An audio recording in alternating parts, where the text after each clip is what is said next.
I'm Gorilla Monsoon. And I'm thankful that I'm not. Oh, you just can't help yourself, can you, huh? I don't help anyone. Huh. Unless they've got the cash. Yeah, I'm going to help you out the door if you don't stop. If you can fit anyway, through folks, it. I'm going to knock you out. Excuse me, but, is anyone going to introduce me, bro? All right. And this is Vince Russo. I thought it was the mailman. Huh. Why don't you be serious? Smells like one. Well, what the frig, bro? All right, enough. Folks, coming up in just a short is a podcast hosted by two guys you've never heard of and probably never will. Monsoon knows a guy who knows a guy, if you know what I'm saying. I get it. Oh, will you stop? Folks, Chris and George or something, they do the Hot Tag Podcast, and here it is. What's going on, everybody? Welcome to the Hot Tag Wrestling Show. I'm Chris DiFrancesco. That's King George Rogers. George, what's going on, man? Chris, I'm good, man. That's good. That's good. All right, we are back this week to talk about, again, Raw versus Nitro, and this time we are going back to April 22nd, 1996. We're getting so much closer to the debut of Scott Hall.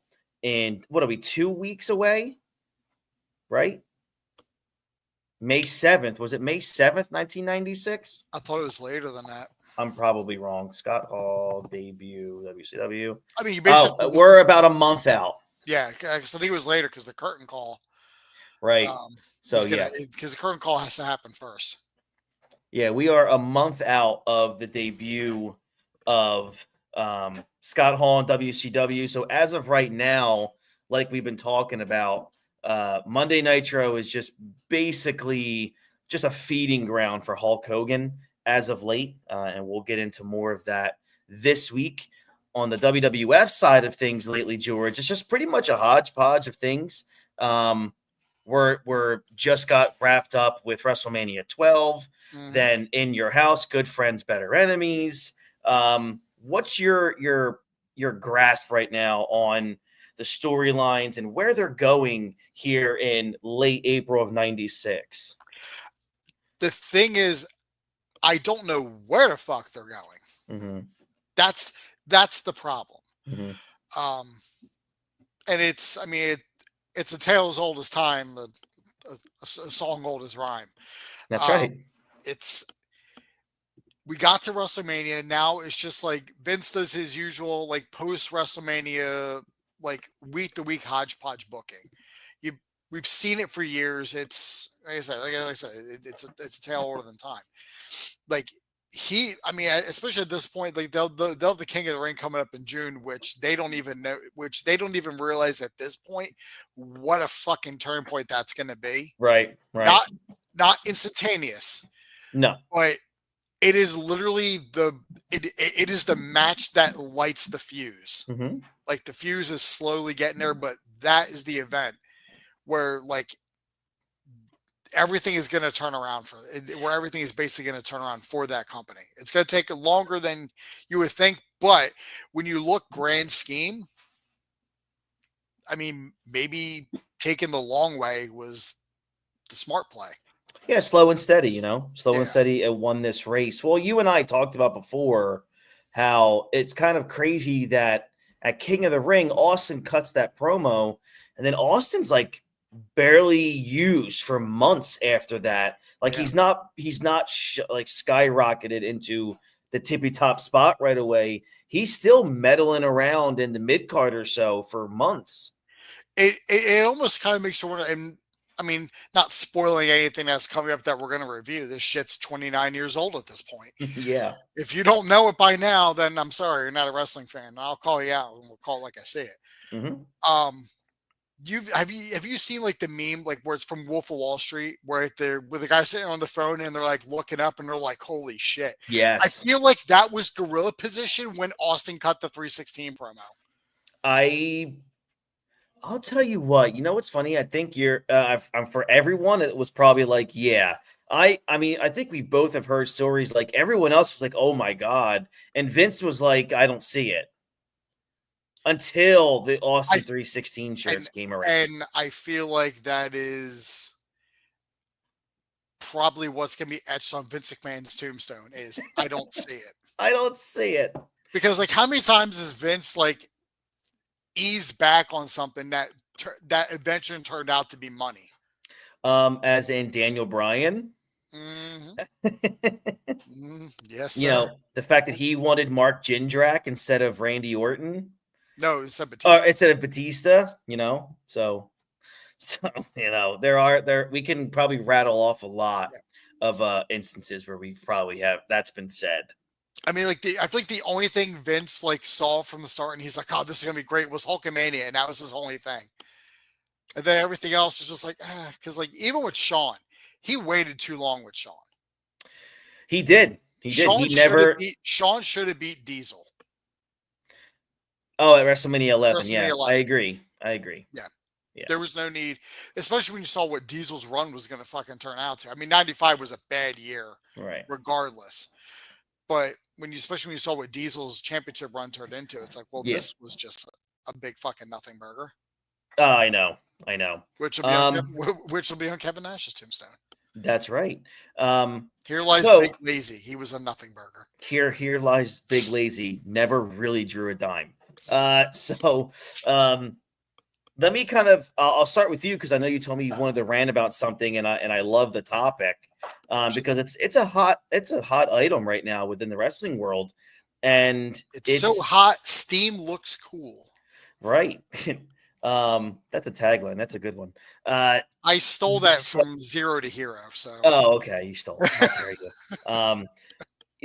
And the topic is the incredible use. And I don't use the word incredible in a positive way, the incredible use of celebrities in the current WWE product. It seems to be almost more than ever now. I mean, every Raw, every SmackDown, they're highlighting who's in the crowd. We're getting more and more backstage things going on. We just saw it on Raw.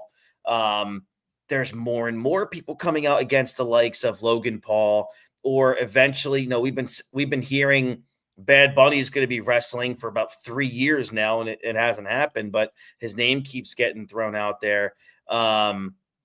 Halliburton from the Indiana Pacers has been, Triple H was at the Pacers game, and Halliburton brought it up after his incredible triple-double last night.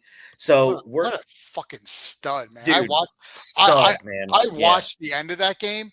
Yeah. I watched probably like the final 4 minutes of it because I was watching the next day, and I went out in the living room. Kevin was watching it, and like when Towns went down, I was like, "Oh shit!" Like he's hurt. Mm-hmm. And then the Knicks left him in. I'm like, "This is your fault.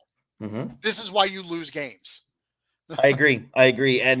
But George, your issue is apparently pretty deep here, and I'm on board with you thoroughly.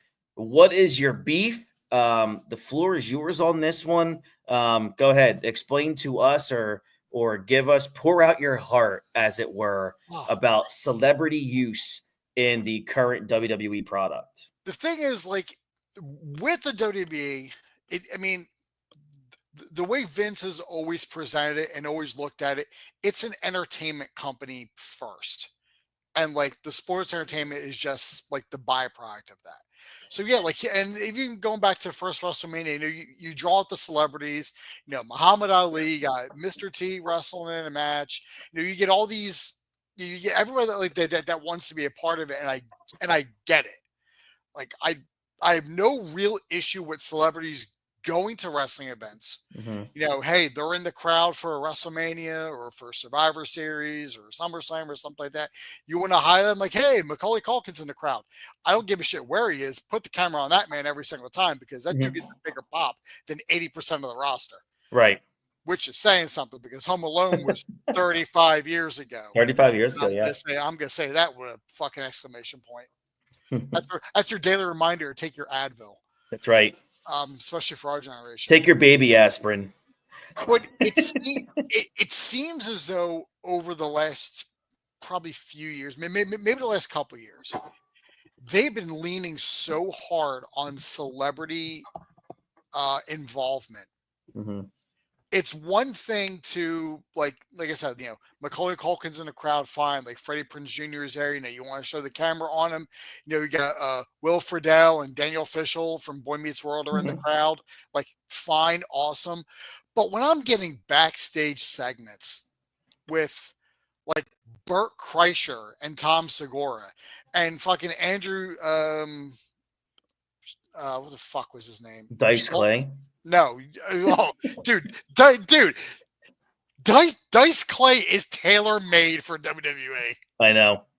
He can just hire him and have him manage everybody. I agree. I don't even give a shit if it makes sense or not. But anyway, but like the Andrew Schultz, because he's got a spot. Like I know, like these guys have special on Netflix, and they want to hype it up. Like, hey, this guy's coming Netflix. It's like you guys are the biggest streaming site in the world. Mm-hmm. People know when shit is coming up. Which, by the way, I think it's 2 weeks. Fubar season 2 on Netflix. Why am I just now seeing a promo for that?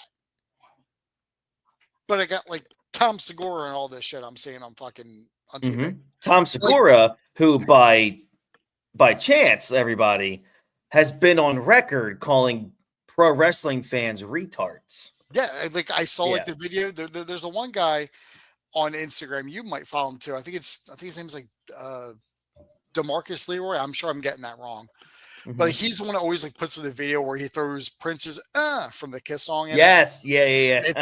He's the one that put the clip up, and I was like, oh, because I mean I don't listen to Tom Segura. I don't. I've heard like I don't either. Yeah, a little bit of his routine. I really don't know anything about his stuff. And what I have heard doesn't really do anything for me.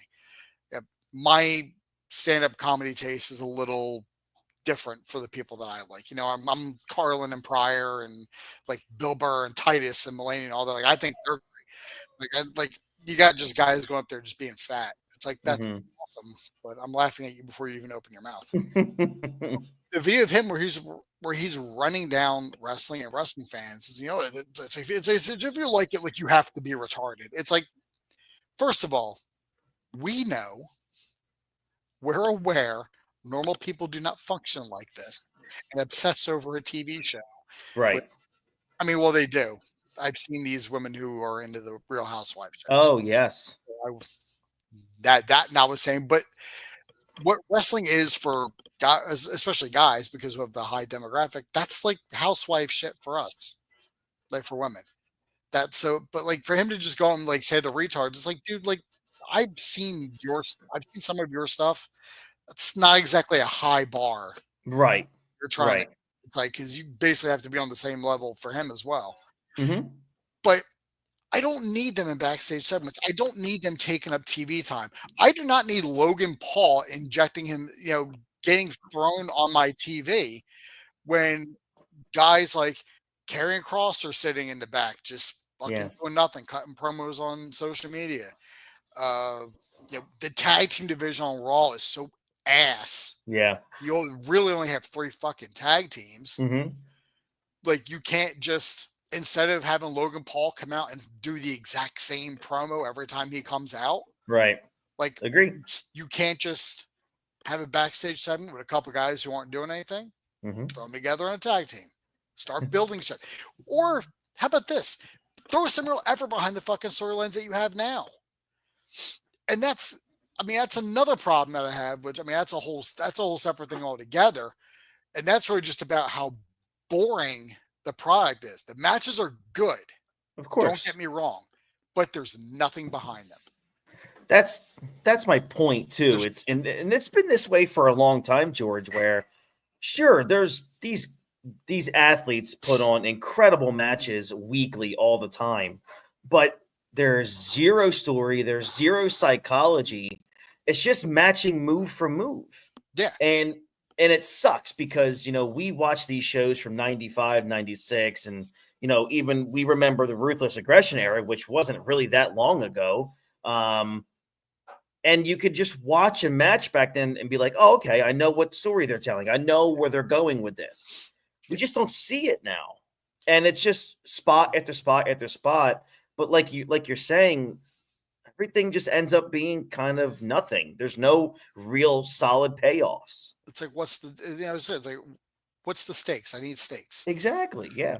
But like, but even going back to my celebrity nonsense, you know, we had LT had a match at WrestleMania 11 in 1995, 30 years ago. Right. But didn't really see much celebrity involvement, at least from the WWF side. We didn't really see much celebrity involvement again for like a while. Until Probably was until Jesse was special guest referee at SummerSlam 99. But we didn't end up seeing another celebrity in the ring having a match until what? Stephen Amell? Well, you're talking WWE, right? Yes, I'm talking strictly WWE because strictly WWE. Okay, yeah. Because if I turn the channel to TNT, I'm seeing one every week with Dennis Rodman. Yeah, Rodman, Malone, Jay Leno. Jay Leno, who never should have been considered for anything athletic. Yeah, I'm trying to think. I mean, yeah, we didn't see anything until. I mean, what? You had Kevin Federline, didn't he wrestle a match? I mean, that was and that was in Shaq was in the Royal Rumble. That wasn't that like that. Even that was like 10 years after that. Pete Rose. Pete Rose wasn't having matches. He didn't have a match. No. You're right. Drew Carey was in the Royal Rumble. That was legit. But like you get, yeah. I mean, like, but even those when those showed up, those were few and far between. Right. It wasn't every week. Like now when we go to like now when they go to on Raw every week, they got to like show the crowd. Oh, who's in the crowd? Who's here? It's like, all right, like combine, you're eating up like 6 minutes a time, which 6 minutes is nothing, but you could throw a little match in there. You could have a backstage segment. You could have somebody come out and cut a fucking promo. Logan Paul has come out, and when he's cutting these promos, it's the same promo every time about how he's great, and I'm turning the company on you, and I fucking got this punch, and I suck, and prime his ass. Yeah, it's like, dude, like you are great in the ring, but his style is so just pure AEW. Mm-hmm. Yeah.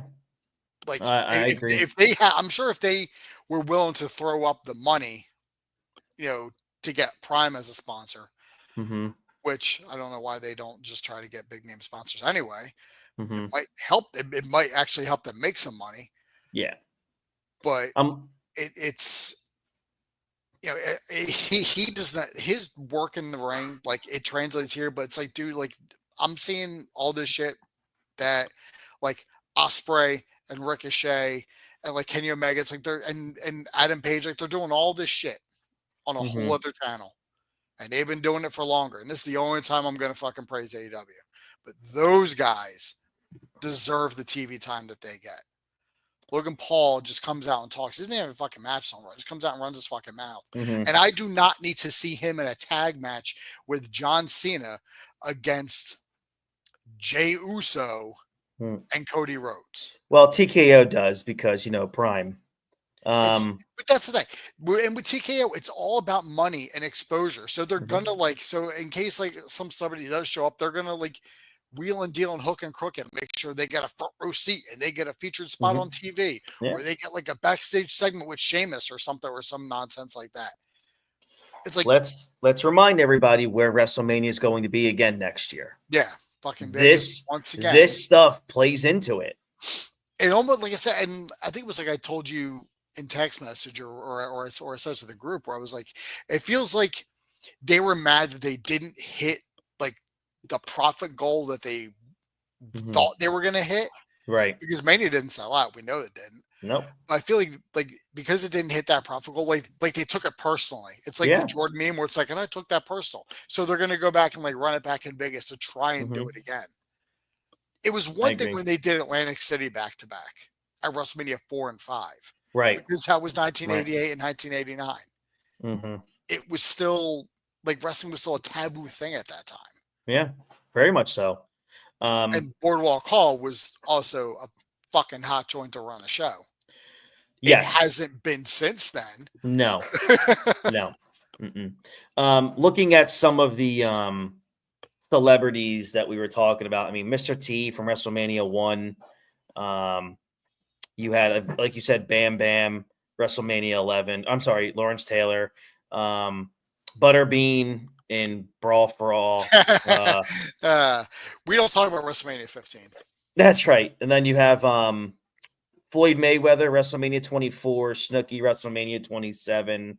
So, I mean, look, just saying those last two is ridiculous. Floyd Mayweather, Snooki, those kind of things is just ridiculous. But you're right. It just seems now since the TKO ownership, it's just that's what it is. And I've said this, publicly on here, on X, and I've had friends who, as soon as TKO bought the WWE, and I have some really good friends who diehard UFC fans since the late '90s, and the first thing they said was just watch, because the only thing TKO cares about is the bottom line, and they will whore themselves out immensely to get and hit whatever numbers that they want to hit to make sure that stock price is high and that they keep printing money. And I thought to myself at the time, like, that just isn't going to happen. That's not the way WWE functions. Well, little did I realize that that's probably exactly how Dwayne and Nick Khan and all them operate. And I think Triple H is just one of those guys where he's just doing what he's told.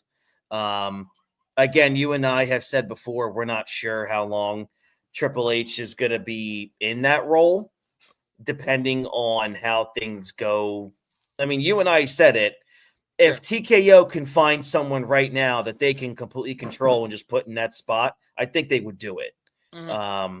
But thank God right now, Triple H is the head of creative moving forward. I will say this, and I'm going to make this as like a wild prediction because of how insane it could because of how insane it is, but also at the sheer feasibility that it could happen. Yeah. Like you said, like TKO is going to string Triple H along until they can get somebody that they want to put in there who's going to do things that way. When that happens, and they end up cutting Triple H, now, I mean, you're going to lose a lot of people with him. Sean will leave NXT in a heartbeat. Oh, Sean would be the next guy out. Yeah. Road Dogg will follow suit. So you want to P.S. Hayes might stick around for a bit, but that dude isn't going to want to work with anybody that he can't get along with. Right. And like P.S. Hayes seems like he's probably the guy anybody can get along with. If you get some corporate suit in there who's going to like poo-poo the shit that he says, he'll just tell you to go pound sand and he'll go head back down to Bad Street. He doesn't need any of that shit. And he's, he's 66 years old. So I'm sure he'd be the kind of guy where if Hunter and Road Dogg and all them left, I'm sure Pritchard would be out. Yeah. So Pritchard doesn't even need it. He'll just do his podcast. Yeah, exactly. So I can definitely see, Michael Hayes just being like, yeah, I'm done. I don't know how Michael Hayes doesn't have a podcast. Dude, I don't even know if you can't get canceled on podcasts, but he'd find a way. It'd be like, he basically called it the Bad Street Podcast. He's telling us right away that it's going to be, that it's not going to be for the faint of heart. Right. But going back to my little prediction, all those people get cut. Yeah. How long do you think Tony Khan will wait before he fucking offers any of them the chance to come over? He won't. He wouldn't think twice. I mean, if he could get some of those legitimate people there. I'm saying, if say Triple H is done, he gets fired, and Tony Khan just goes, hey, you know what? Here's $6 million. Just Here's come here book. we'll give you the book. Or I'm sure Tony he's like, we'll let you run creative. We'll work side by side. We'll give you a year. If it's good, awesome. If you want to go after that, no problem. I think it would be done in a heartbeat. But you get a guy like Triple H in that locker room, in that creative spot in AEW, or at least in that like advisory role. Mm-hmm. That locker room will have no choice but to listen to what he says. Yeah, or they'll be gone. Triple H, it's not even like it isn't like it's his way or the highway, but he's so highly regarded amongst his peers that if he was going to suggest something and like say the Young Bucks are like, nah, we're not doing any of that. You'd have guys like Dustin Rhodes like smacking them in the back of the head and be like, hey, you better listen to what the fuck this guy has to say. Right. Like he knows everything and you know nothing and you need to shut the fuck up and listen. Totally agree. Mm-hmm. But like, and that has to be a factor in whatever like TK. I know like they're all about making money. They want to get someone in to do their shit, but they need to think about this from like a business standpoint. Because if you do that and you bring somebody else in and you let Triple H and Shawn and all them go and they go to somewhere else, what if they go to fucking TNA? Yeah. They already got that partnership. Yeah, I mean, and one thing I'd like since I brought up TNA, at the end of Battleground, when like Trick Williams celebrated the TNA title, the owner of TNA was sitting in the crowd with like a dejected look, and people looked at it like, "Oh, that guy's pissed. He just got like, oh, that guy is so pissed. Like he just got snowed by WWE. Like they just like took his title." I'm starting to look at that, and I'm like, kayfabe has hit another level. It's still out there in some spaces because you can't tell me that the owner of TNA didn't know that was going to happen. Like it's all part of the story. Yeah, I if agree. they're focusing the camera on him and they did it again on a recap of NXT, if they're focusing on him, it's part of the story. Yeah, I agree totally. The way the way they shoot things now production wise, especially with NXT, and I mean actually with NXT and the main roster, it's all about what's going on in the background. For sure. Yeah. Gotta have a healthy locker room, pal. All right. So nice work there, George. Well, I'm sure we'll dig into that more and more, especially not one of my best, but it's one of those things where I keep saying it and I'm like, I am so tired of seeing stuff. And then it's not even like it's big names. It's not like, oh, here comes Tom Hanks. It's Burt Kreischer. Like, yeah, we're getting Burt Kreischer. We're not getting Brad Pitt showing up to Money in the Bank. It was like when Hugh Jackman showed up and helped Zack Ryder win the U.S. title. Dude, that looking back, how massive was that getting Hugh Jackman to do a spot on Raw? Yeah. My God. That was I'll always remember that. Just good stuff. That'd be like getting Downey to show up now. Oh, thank you. I'm getting served coffee. Oh. She pissed in it. Hey, look, it's coffee. I'll drink it. She pissed in it. I'm sure if I make her angry enough, I'm sure. I won't repeat what she just said. So she'll put Griffey's piss in it. That motherfucker. Well, took him to the vet today, and he had another clean bill of health. I'm like, damn it. Oh man, I need The Rock to come in here and serve him up on a platter against the British Bulldog. All right, so let's get into our main topic here, which is Raw versus Nitro from April 22nd, 1996. George, which do you want to start with? Where the big boys play or a taped episode of Raw? Let's go the tape nonsense. All right. We are going to start with the World Wrestling Federation bringing us Monday Night Raw, taped from San Bernardino, California. Your hosts are Vince McMahon and Jerry the King Lawler. As always, we get a pretty decent starter here. Kind of. Maybe not decent, but it says a lot. Goldust versus Savio Vega. This is a rematch from last week's ref bump, belt shot, screw job with the title held up. This is the fourth week of a taping cycle. So, we're really, scraping the barrel now of things on television. This would also be a week where Eric Bischoff gave away the results at the start of the Nitro, just to be, Eric Bischoff, a dick, yep, which we're back, folks. Still good stuff. But no, we later on, we get after a commercial break, we return with Goldust working on Vega. Lawler provides just ridiculous chatter about Marlena's puppies. This is kind of like the beginning of that era. So look, we get to the end. Goldust works a lengthy chin lock while Warrior does an interview about how he's going to burst into Goldust's house and wreck it. That's so rude. But Goldust continues slowly working the leg and slugs away in the corner. Savio suddenly makes a comeback, and we get another commercial break. Like, what in the world? Goldust tries a curtain call. Savio reverses out for two. Marlena distracts the ref with items.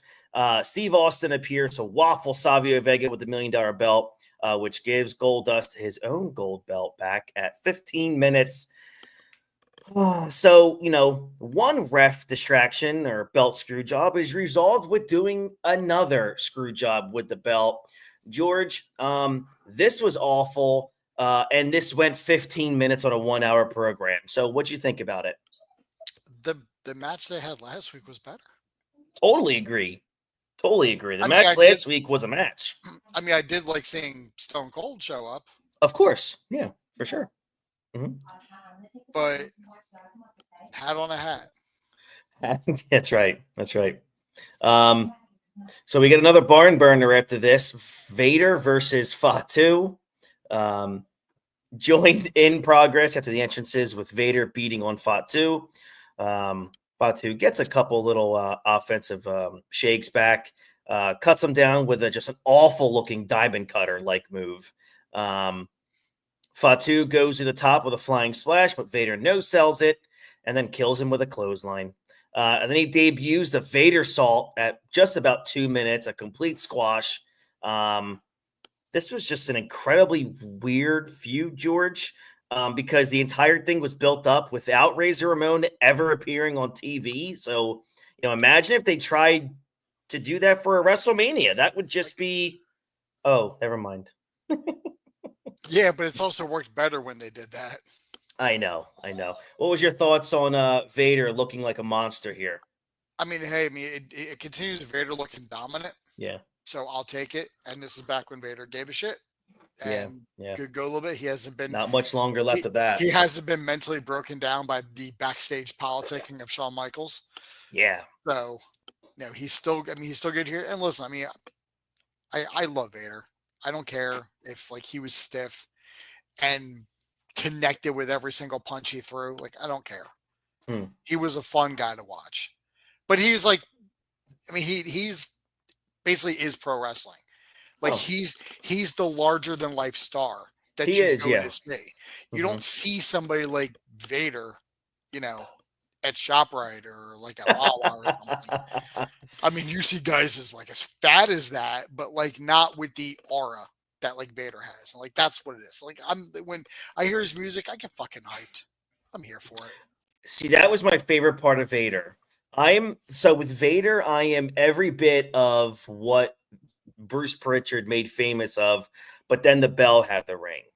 I loved the presentation of Vader. Loved it. Today, I was on YouTube and I saw the match from Slamboree 94 between Sting and Vader for the International Heavyweight Championship.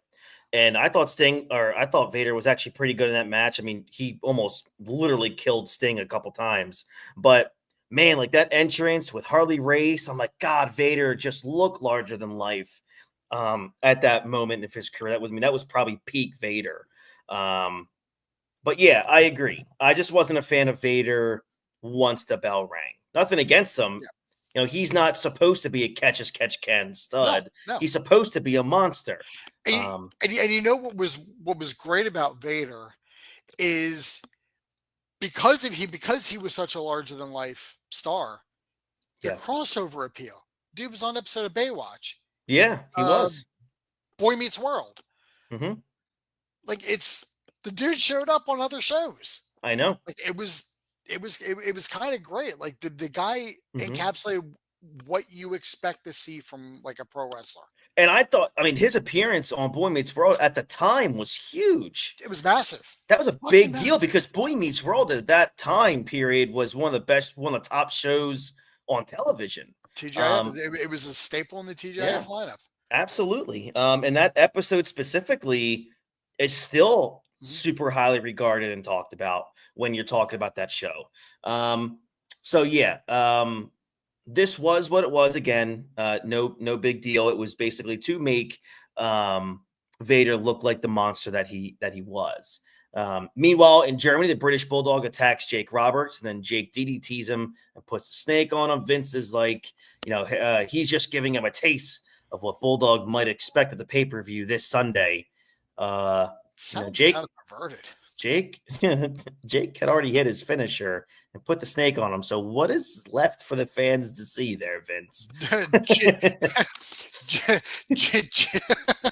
Jake smoke a fucking crack pipe while laying. I mean, next to Bulldog? that would be the only thing. Burning him with his crack pipe. I don't know. I mean, I'm trying to think. Pouring a bottle of whiskey on him. Wow. What am I saying? Jake never wasted alcohol. Just ridiculous. I'm sorry, I'm just reading. So yeah, next we get the Godwins versus Yoshihiro Tajiri and Tim Patterson. So wait, yeah, this is happening. The Tim Patterson? The Tim Patterson. No shit, man.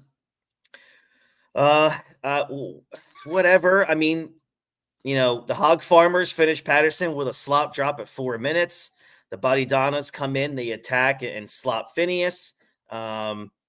This was one of the many, many low points of tag team wrestling in 1996, George. What says you about this match being on the flagship WWF show? Does this not embody 1996 WWF? To a T. Like, to a T. It's fucking insane to me. Like, somebody thought this was a good idea.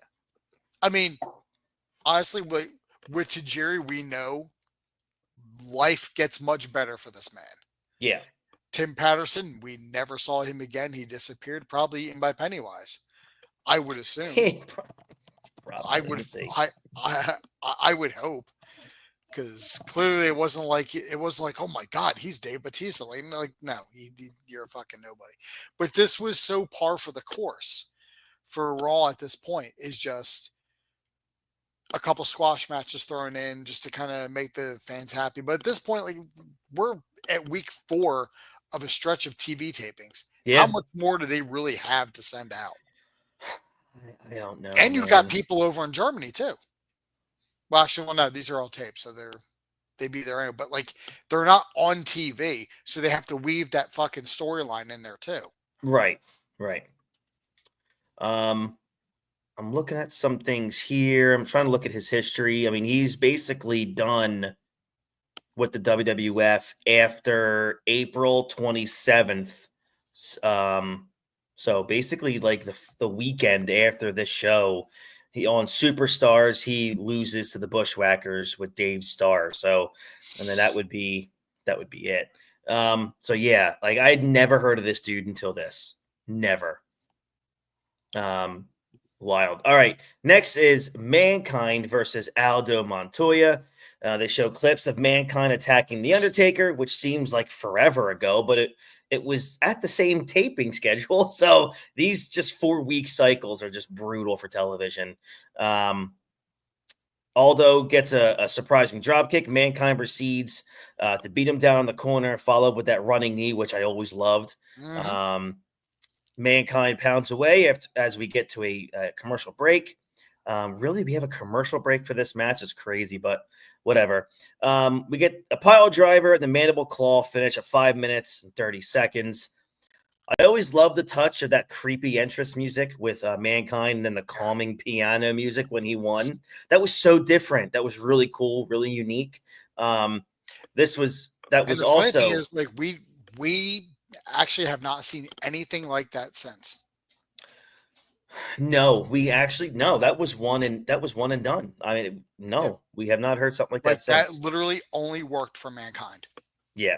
And right up until his music went to the car crash. For sure, yeah. We finished the evening with a video package recapping Shawn versus Diesel's feud, and then a promo from Diesel in Germany that sounds like he's probably had a few steins in him. Not Kevin Nash, man. That dude's on the level. Yeah, that's true. This was probably the weakest Monday Night Raw we've covered. I have to go back. I know there's been a couple just really bad ones. This is awful, George, because this is the go-home episode for In Your House. Yeah. Neither main eventer is on TV. Yeah, and also, like I said before, this is typical April booking, like typical post WrestleMania booking for WWE. Like, all right, we just came off hot. Let's just put it in cruise control for a bit and just lean back and Yep. ride a high horse, and then we'll prep for May or like early June. Yep. Yep. But this was bad. I mean, can you think of a worse Raw than this one? Oh, that I'm we've sure. covered? I'm sure we've done one. I'll have to go back. Those 95 Raws weren't exactly great. Good. Oh, touche. You're Like right. when we started doing this in September, those were not good. No, you're right. You're right. Recency bias of a show 29 years ago. All right, let's head over to where the big boys play. WCW Monday Nitro is live from Albany, Georgia. Much like the relief of, having a painful boil on your ass, Hulk Hogan is gone for an extended vacation, and we can all take a nice little breather from Monday Nitro. I'll tell you, it was great. It felt like a whole different show. I know, and let's get into it because I was so excited to talk about this show because I felt, again, this is the second Nitro we've covered where there was no Hogan, and it was a terrific show. A really good episode of Nitro. I knew you would, and that was why I suggested that we end with it. Do Raw first. Yeah. Let's start it off. The Public Enemy. I didn't want you to blow your load. Right. Too early. We're going to edge you a little bit. Oh, I'm not a fan of edging, but thank you. Well, I saw it on the internet. I don't know what. I don't know what any of it means. I don't know what that means either. I'm very. It's past my bedtime. I don't know what's going on. Public Enemy versus the well, it's after 8 p.m. We're beyond that prime time, FCC rules, so I can see edging. Right. We're good. Public Enemy versus the American Males. Bischoff is once again here giving away the results of Monday Night Raw, which we do know, even if he gave away all the results and there's nothing he can do to make it sound less of a yawner that it was. Yeah. It's like, man, he was actually right for once. I should have just watched this. I know. I will say this though, and George and I, we bag on, no pun intended, we bag on Buff Bagwell often. One, because I am a sucker for his entrance theme that I listen to on a weekly basis, and I'll send it to George when I'm on it. But you could watch Bagwell week after week in this era, and you can honestly, George, really see him developing into a really good worker, which makes like that neck injury, I think in like 98, it just wrecked him. Like it really wrecked him because from here to when he got that neck injury, we have to admit, he was over like Rover, man. He was big time before his neck injury. Yeah, whatever, Chris. Who would you rather compliment, Buff Bagwell or Brutus the Bleeping Barber Beefcake? I'd rather compliment Hogan. That's saying something. I'd rather compliment 1995 Hogan. Wow, that's God, you hate them guys. The males get a double team on Rocco Rock for 2. Bagwell works the arm. He gets caught in the corner, worked over, double clotheslines. They toss, and later on they toss Riggs over the top rope for a DQ at 7 minutes and 22 seconds, which is too bad because I was actually getting into the comeback from the males at the end. Poor Riggs, of course, he's the guy that gets to take the table bump here at the end of the match. What was your thought? Doesn't get much better for Scotty Riggs. No, it does not. Trip the Ravens flock, and that's about it. What was your thoughts on this opener? I hate Public Enemy. I hate Buff Bagwell, and I'm indifferent on Scotty Riggs.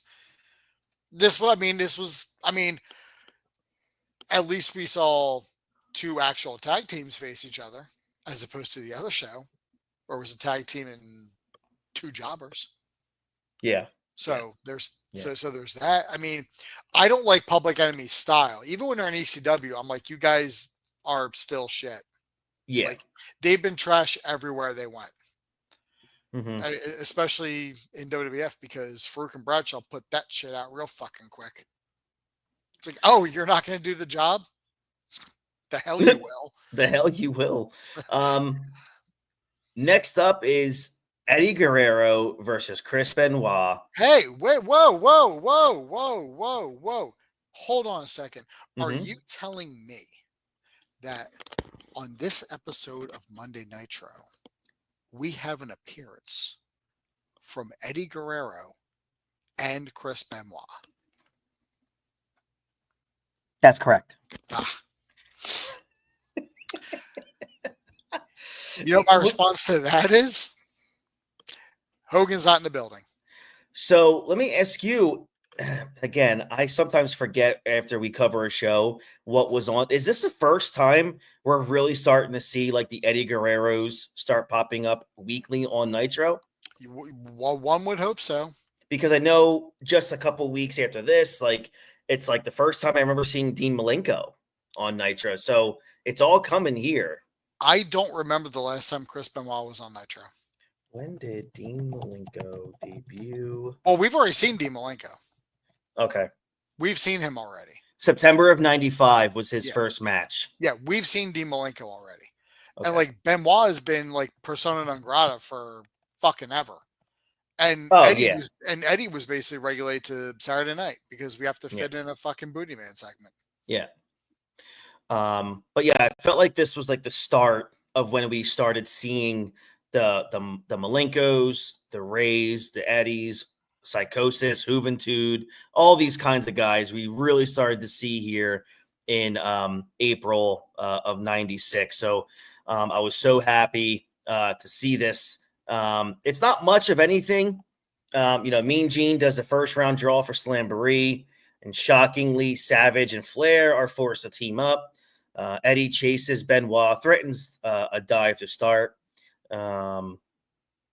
We get later on in the match here, Bobby Eaton, who hasn't been a cruiserweight since Memphis in the 70s, is apparently still in the hunt. Eddie pounds on Benoit in the corner, but gets tossed and comes back in with a Hurricane Rana off the top. Eddie tries another one, but Benoit grabs the ropes and pins him at 6 minutes. This was shorty, but it was fun. We get Mongo's take on Randy Savage out of nowhere that every rabid dog has his day. Well, usually doesn't work out that very well for a rabid dog, I suppose. But thanks, Mongo, nonetheless. Yeah, eventually that rabid dog gets put down. Let me tell you something, folks. Cujo did not survive the end of the movie.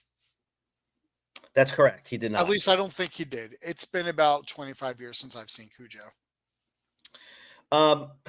What was your thoughts on this match between Guerrero and Benoit? I mean, it was short.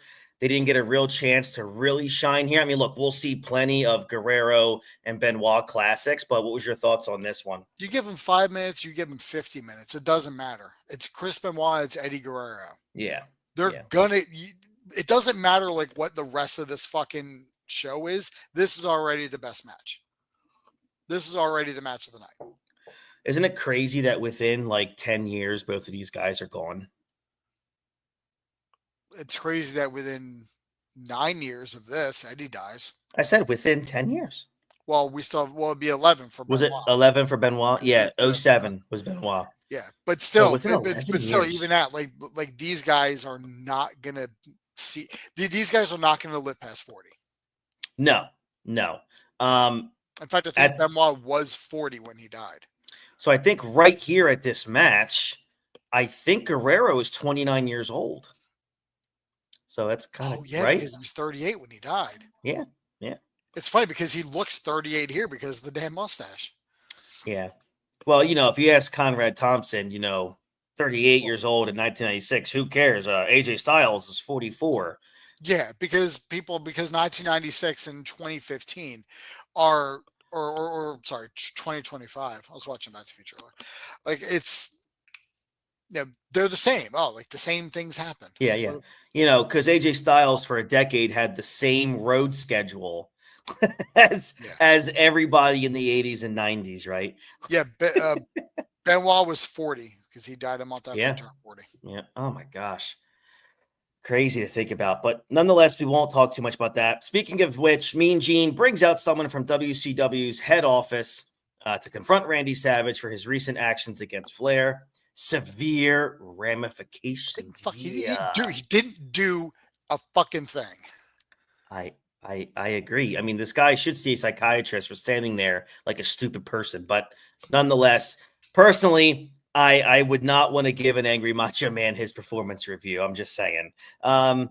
Next up, Even if it was positive. even if it was positive, Jim Duggan versus Ming. It's 1996. Didn't ask for this. No. Kind of funny to hear Bischoff running down the WWF right here. Yeah, and we're featuring Duggan and Ming. Yeah, it's like, dude, this is your fucking moment.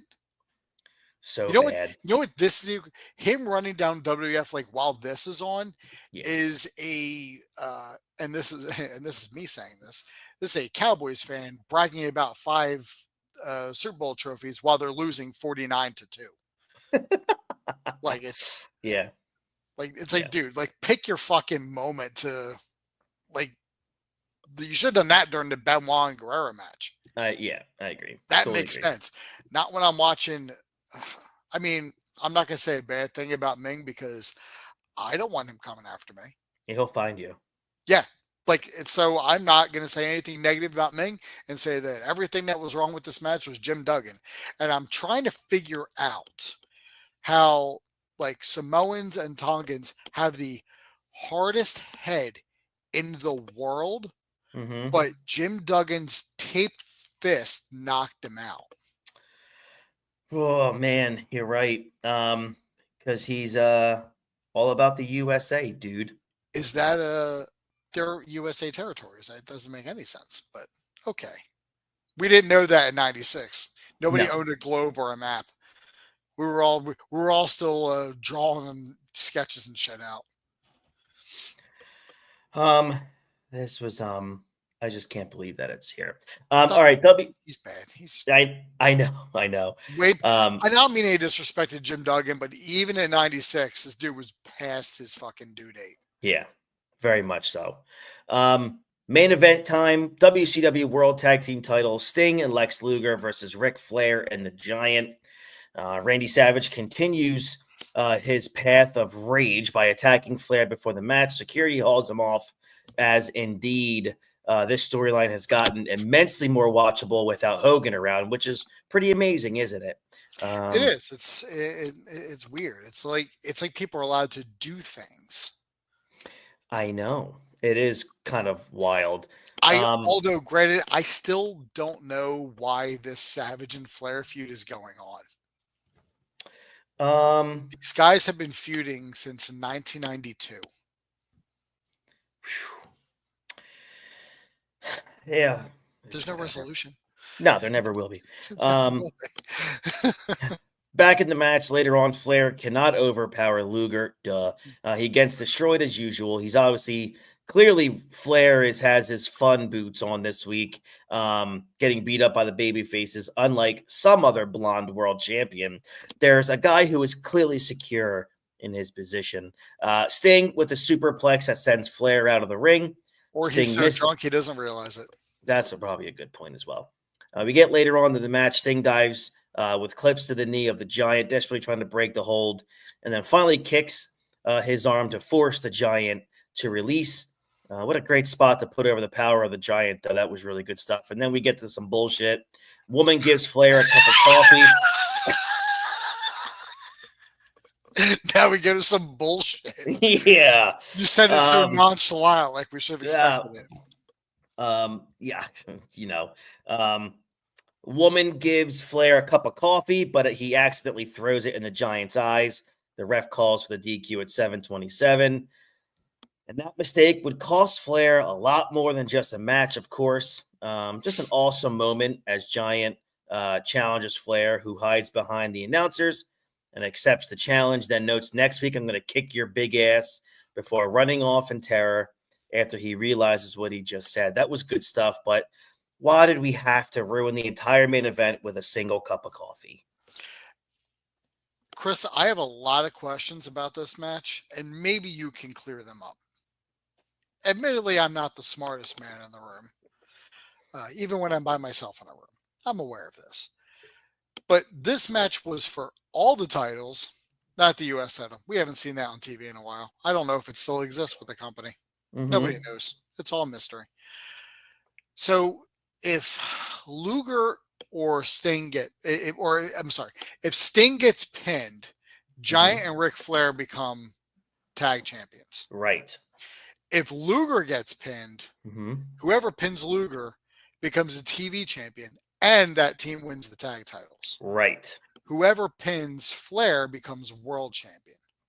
You're on to something. Whoever pins Giant, nothing. Good question. I guess not. It didn't. I mean, going titles for titles makes sense when everyone in the match holds a fucking title. Yes. That's the only time. It's weird. It but is. Then, but even when, and then at the end, as you said, here comes some bullshit. Flair's the one who has the coffee, and he ends up throwing the Giant's face, and then the ref rings the bell. I didn't know you could get DQ'd for attacking your own partner. Well, you learned something. Yeah, I did learn something. You did. Because you paid attention and you learned. Because I remember when Cody Rhodes attacked Hardcore Holly and then pinned him and became tag champions with Ted DiBiase. The ref did not call for the bell. Boy, way to dig that one up. I was sitting on that one for a while. That one hurt you. I have my golden shovel. I was fine. You do. Next week, Ric Flair defends the world title against a very angry Giant. I have a spoiler alert. It doesn't go very well for him. Look, obviously, besides Duggan and Ming, this was a really good Nitro. Really good Nitro. I enjoyed it. The hour went really fast for me. And I think without a doubt, this blows away Monday Night Raw. Hands this down. is probably as lopsided as it can get at this point. That was just a great show. And what's the common denominator of all of this? No fucking Hogan. Hogan's gone. It's so weird. And you got to wonder if in '96 did they realize this? You would think that they probably realize it when they're in the locker room and everyone's happy and everyone's probably all good. I mean, Bischoff is probably, hiding himself in a janitor's closet because his buddy's not there. But nonetheless, he doesn't know what to do. He has no idea what to do with them. But God, the show was just spectacular from top to bottom, except for that one stupid match. But whatever. You need a match to get me up and go take a piss and grab something to eat, grab some merch or whatever. But man, what a good Monday Nitro. That was a good wrestling show. It felt like it was just produced well and the show flowed. Yeah. And the only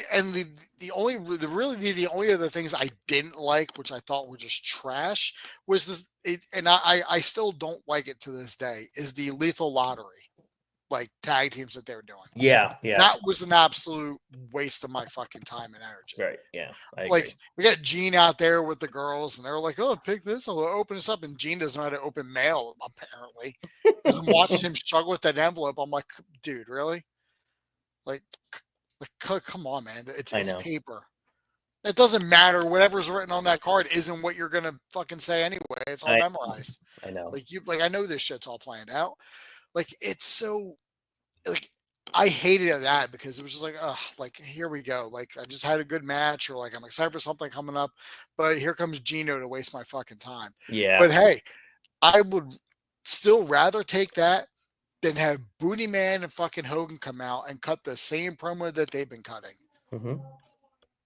I agree, man. The ratings did not agree with us. WWF Raw won 3.3 to 2.7. I'm guessing, George, that's people watching for the build up to the pay-per-view. One could assume. I mean, that's the only thing I could possibly think of. I don't know what the ratings are for next week, and I don't want to know what they are until we record next week. Okay. But I have a feeling it's gonna shift the other way. I'm not gonna tell you. Good. Yeah, I'm not gonna tell you. But crazy. So Yeah. Again, Monday Night Raw gets destroyed here by Monday Nitro, in our opinion, here on April 22nd, 1996. And like we've said at the top of the show, we are just about a month and a few days away before the arrival of Scott Hall, forever changing the trajectory of professional wrestling, really. And we're getting closer and closer. Again, this is another Nitro that proves to everyone that, yes, while he is the greatest of all time, by this juncture in April of 96, having Hulk Hogan every week on Monday Nitro just killed the show. It was killing the territory. And George obviously definitely agrees with that. He's the problem. Yeah. He's the problem. I agree. I mean, the thing is, and it's going to be interesting to go back and see, especially after the NWO shows up, because we look through 96 and 97 Nitro with rose-colored, with like rose-tinted glasses. Yeah. We assume it's great because of the NWO and because Raw is so bad. Mm-hmm. But it's going to be interesting to see if these shows flow when Hogan is going to be on that episode. Yeah, I agree. I agree. So, like, it's going to, like, we can look back like, oh, it was NWO. It was awesome. Like, people are hot for it. It's like, yeah, but like, does it like open with an NWO segment and then we have like a squash match, then another NWO segment, right? A squash, a match that will deserve more time that won't get more time, and then we end with an NWO angle. Mm-hmm. Totally. Because those honestly are not great, but they're just better than Raw was at that time. No doubt. Looking forward to next week's Nitro. Hopefully Monday Night Raw next week is better than what we just talked about. I hope it's not. I want to see how much worse it can get. I mean, I know it's whatever they bring is probably not going to be as bad as anything that happened in fucking 2019. So, or during the Thunderdome era. Oh boy, the Thunderdome era. That's like, something. But like when an episode is bad like that, you almost like want to root for it to get worse. Of course, for sure. Yeah, I agree. But all right, George, thank you so very much. Thank you to everybody who tuned in here tonight and who will watch throughout the week. If you're on YouTube watching us live, thank you very much. Just like this video, subscribe to the channel, and ring that bell for notifications when we're going to be on here again next week. We'll be talking Monday Nitro versus Monday Night Raw from April 29th, 1996. Looking forward to talking about both shows again. I think next week will be the week leading into Money in the Bank, correct? Yes. Yes. Because okay, cool. Because next Saturday is Money in the Bank. Right. Okay. All right. So we'll talk a little bit probably about the setup for that pay-per-view next week. For George Rogers, I'm Christy Francesco. We'll catch you guys all down the road. Have a great rest of your week and weekend. This has been the Hot Tag Wrestling Show, and we'll see you guys later. Bye-bye.